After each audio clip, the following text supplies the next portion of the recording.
নমস্কার বন্ধুরা, কেমন আছেন সবাই? আশা করি ভালো আছেন। পুচকি মেয়ে ঈশা চ্যানেলে আপনাদেরকে স্বাগত জানাই।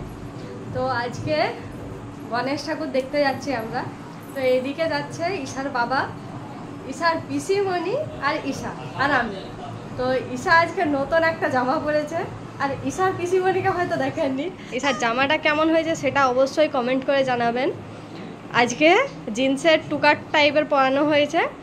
তো চলুন আপাতত বেরোই, তারপরে সেখানে গিয়ে দেখা হচ্ছে আর কি কি হচ্ছে সেটাও দেখছি। তো চলুন যাই। তো এইদিকে আমরা বেরিয়ে পড়েছি। কালী মন্দির ভুল করে পালিয়ে এসেছি, সেই কারণে দেখাতে পারলাম নি।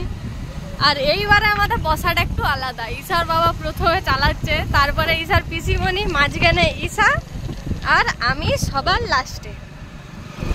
তো চলুন আপাতত পৌঁছই। এই গণেশ ঠাকুরটা পুরো কার্টুনের মতো হয়েছিল।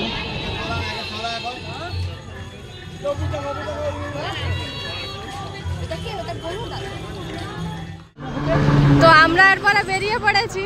রোডে একটা প্রচুর খুবই সুন্দর একটা মোমো পাওয়া যাচ্ছে, সেখানে খেতে যাচ্ছি। তো ঈশা বাবা আমাদেরকে নামিয়ে দিয়ে কাজ সারতে হবে। তো আমরা মোমোটা টেস্ট করে জানাবো কেমন, আর কেমন মোমোটা সেটাও দেখাবো অবশ্য, কিন্তু আপনাদেরকে তো আর টেস্ট করাতে পারবো নি। আমাদের মোমো হ্যান্ড ওভার। স্যার বাবাও চলে এসেছে। তোমার এই দুটা রাখা আছে, একটা খাবো না দুটাই খাও। তারপরে দেখুন স্টাফিংটা কতটা আছে, আর চিকেনটা পুরো জুসি। হ্যাঁ হ্যাঁ হ্যাঁ, পুচিকা দাও, চিকেন দাও।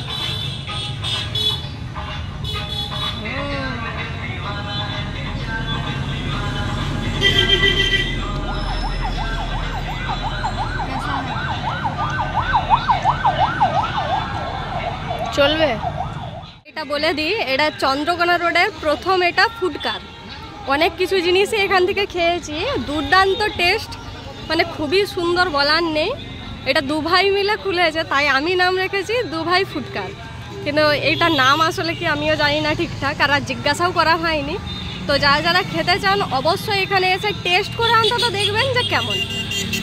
তো এখন আপাতত বন্ধ করছি, অন্যদিন এসে ওদের সাথে কথা বলবো, কেননা আজকে অনেকটাই ভিড় আছে, ওপাশ দিকেও বসে আছে, সেই কারণে আজকে আর ওদের সাথে কথা বলছি। পরে আমরা বাড়ি ফিরে যাচ্ছি, আর এই হচ্ছে কালী মন্দির। তো রোড ছেড়ে অনেকটাই চলে এসেছি, বাড়ি ফেরার পালা। তো ভিডিও এখানে শেষ করছি। কমেন্ট করে জানাবেন কেমন হয়েছে, লাইক শেয়ার করতে একদম ভুলবেন না, চ্যানেলটাকে অবশ্যই সাবস্ক্রাইব করে দেবেন। আর না সাবস্ক্রাইব করলে মনটা প্রচুর ভেঙে যায়, কেননা আপনাদের একটা সাবস্ক্রাইব আমার মনে অনেকটা শক্তি যোগায় আরও ভিডিও বানানোর। তো আজকের মতো টাটা।